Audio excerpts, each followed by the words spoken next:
Greetings, everyone. The Zimbabwean government has given up in assisting Zimbabweans who are holders of the Zimbabwe exemption permit to renew the permits and remain working in South Africa or running businesses or studying. In its cabinet meeting, it has announced that those that are returning, they will have a free duty for one vehicle and all other belongings. According to the media statements, Cabinet resolved that it is expecting, or said that it is expecting, many holders of the Zimbabwe exemption permits to return. The story appears in today's Chronicle, that is the 2nd of November 2022, Bulawayo Chronicle. You will know that we are still trying to get clarity on those of low skill, on what they should do in terms of applying. And you will also know that we have asked the holders of Zimbabwe exemption permits to make representation to the Department of Home Affairs through the email that was provided when everyone was sent a letter, where one will have to indicate that, they will have to indicate the number of years that they've been in South Africa, whether they've established the families in South Africa, believing that such representation to the Department of Home Affairs may, at the end of the day, assist the holders of ZEP to be assisted by the Department of Home Affairs. But we thought that the Zimbabwean government will continue to engage the South African government on behalf of the Zimbabwe exemption permits. But it appears they've basically given up on that. They are now saying that people, it is expecting that many people are going to return. And this follows a report submitted to Cabinet, according to the press reports, by the Minister of Foreign Affairs, Ambassador Frederick Shaba. We remember that he once came to South Africa. We tried to meet with him through the ambassador. We contacted the ambassador when he was in South Africa, but were not able to meet with him. We had suggested that we meet him at the Zimbabwean embassy so that we explain to him the challenges that ZEP holders are going through and the decision not to extend from our own understanding the ZEP, which, by the way, in the last few days we've been speaking to it, that if we are to base our analysis on what is happening in Deep Sloot, it is clear that ordinary South Africans are not really worried about the presence in South Africa of ZEP holders, but they are worried about undocumented migrants that commit crime. And it is difficult to trace any undocumented person when they commit crime because their fingerprints are not in the system. And the cabinet statement as issued by the Minister of Information and Publicity in Zimbabwe, Minister Monica Mtswanga, does not address these issues. So to them, it is an expectation that the majority of 178,000 are going to return. Of course, we know that there are few that would want to return to Zimbabwe. And it is correct that people should not pay duty to their personal belongings as they return to start a new life.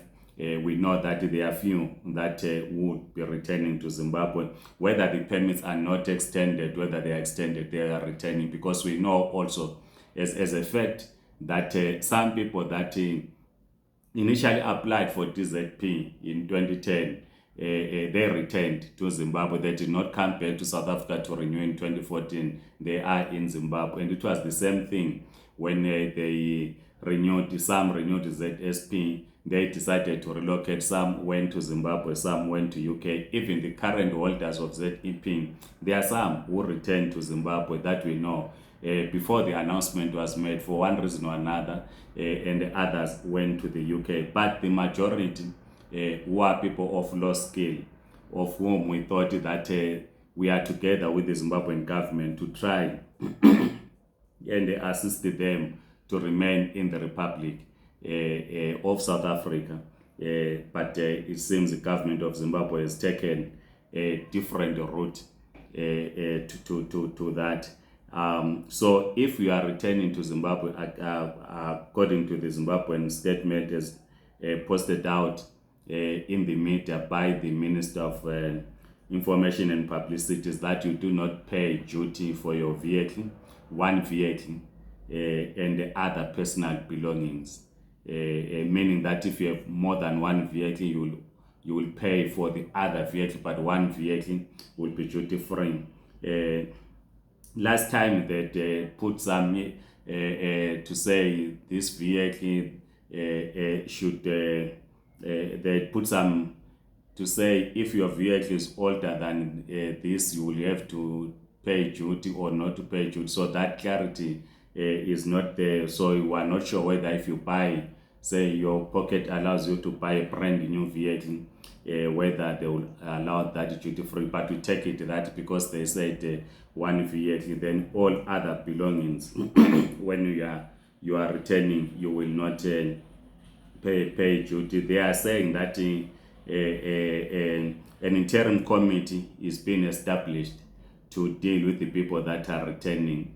The committee, I quote what the Chronicle newspaper says. It says the committee will be supported by subcommittees with the following functional areas: transport and logistics, security, documentation, reintegration support, resource mobilization, information and publicity, as well as health and education, close quote.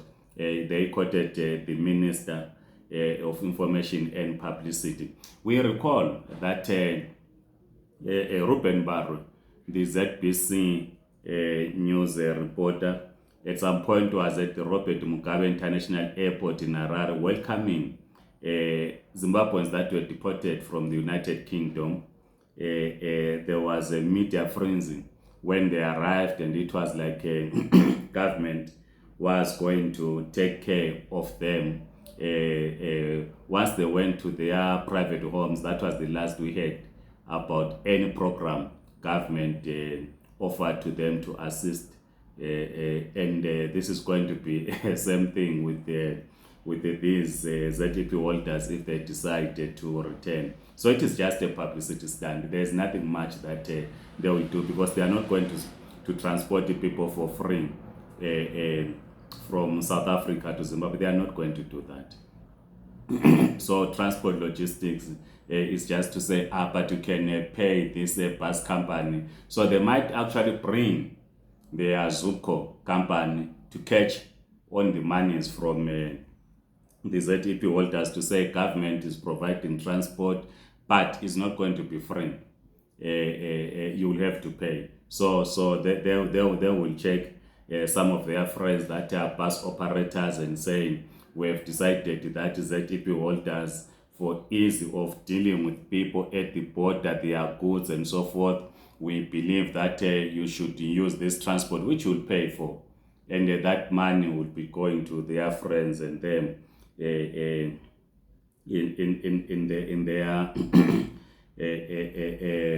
their pockets. So there's nothing really much that they will do for returning ZEP holders. But ourselves, as we argued, we still feel, to working together with progressive South Africans, that we're of the view that the ANC-led government would reconsider its position. We have not lost any hope, and we believe that they will agree with us that what needs to be done is to basically look into the issue of undocumented migrants, because that's the concern from communities. Undocumented migrants who then commit a crime. It is less about the documented migrants, that is ZEP holders. So that's the difference. And in their statement, the government of Zimbabwe did not capture this well. They also think that ZEP holder is undocumented. These are documented. They've been documented for 12 years. Some were on Aslam documents. So they've been documented, some for more than 15, 16 years, because they had to give up their Aslam documents in 2010 and acquired special permits. Their fingerprints are in the system. So they are documented. But of course, we do have many who are undocumented. And you remember the Zim stats said there are 700,000 Zimbabweans in South Africa. And here we're talking less than 178,000. And we believe that that number has gone down. And we believe that it should not really be the focus. The focus should be how do we prevent Zimbabweans that are flocking to South Africa? How do we build the economy so that young people will not find it attractive to come to South Africa, but they will think it is better to look for a job in Zimbabwe. And the ZANU-PF Congress did not deal with these issues. It only dealt with the question of their presidential candidate, which we have discussed in another video. But they did not adopt programs for and with the people so that you build an economy that will absorb Zimbabweans into the job market. That was not done. So when you are receiving ZEP holders, but you have an exodus of other Zimbabweans from Zimbabwe, we think that's a contradiction in our view, because we need to create conditions for young people to remain in Zimbabwe. So we thought we needed to share this with you. Let me close by this quote again, which the Chronicle quotes the Minister of Information, Honorable Mtswanga, says, the sister Republic of South Africa had initially given the ZEP holders a grace period of 31st December 2022 to apply for alternative visas. Later, they extended the ZEP validity to 30 June 2023. The alternative visas include students, spousal, and work permits. However, most ZEP holders do not qualify for the outside critical skills permits, hence the low uptake, close quote. And we have been arguing this point, that many do not qualify. And we're told that people should apply for waivers or make a representation. So we thought that the government of Zimbabwe was going to assist in this area, but they've given up. So if you're a ZEP holder, you don't qualify, the Zimbabwean government want you back in Zimbabwe. They promise to assist you when you get back to Zimbabwe. But we know, drawing lessons from what happened to those that were deported from the UK, that nothing of that sort is going to happen. And the fact that the people that are in Zimbabwe are living on daily basis. If you just go and stand at the border post, Bedbridge, you will see many people coming through who are looking for greener pastures in South Africa. So yeah, please write your comments in the comment section. What are your views? Please circulate this video. Let me then just one point. One comrade was asking me, because I know they are going to be the normal brigade. There will be negative comments. I now know, but I will not mention their names. I know them. They are ready to write their negative comments. So one comrade came to my input and says, Comrade Mapena, how do you deal with all these negative comments by some people that follow your YouTube? And one comrade at some point said, why, Comrade Mapena, don't you close the comment section? You know, when you're a leader, you are open to all views, whether you agree with those views or don't agree with those views, to an extent that people insult you, mock you. If you are a leader, I was taught I was taught that as leaders we must accept that we are a dusty bin. So people will vent anything to you. You must take that to heart and you should not be angry. So that's how I deal it. It is through the leadership trainings that I've gone through. Because you can imagine when I can start writing like they are writing, start to insult people, it will not reflect well on me as a leader. So as a leader, when I read, I just laugh and I leave it there. That's how we are taught as communists. That you don't get engaged. You don't get engaged in the battle of insults. You simple get engaged in the battle of ideas. That's what we do as communists, and that's what we were taught. And that we should at all material times stand with the workers. Because the holders of ZEP, in the main, they are the workers. And when we talk of a vanguard of the working class and peasants, so we must at all material times stand with the workers. When it is even unfashionable to do so, we must at all material times stand with the workers. We should not find ourselves abandoning the workers, because these are the holders of ZEP. These are workers who have been exploited at work, and they need us to stand with them. They need us as the leadership of the vanguard to try our level best to resolve this crisis that they find themselves in. They are workers, right? They wake up in the morning to sell their labor. They are workers.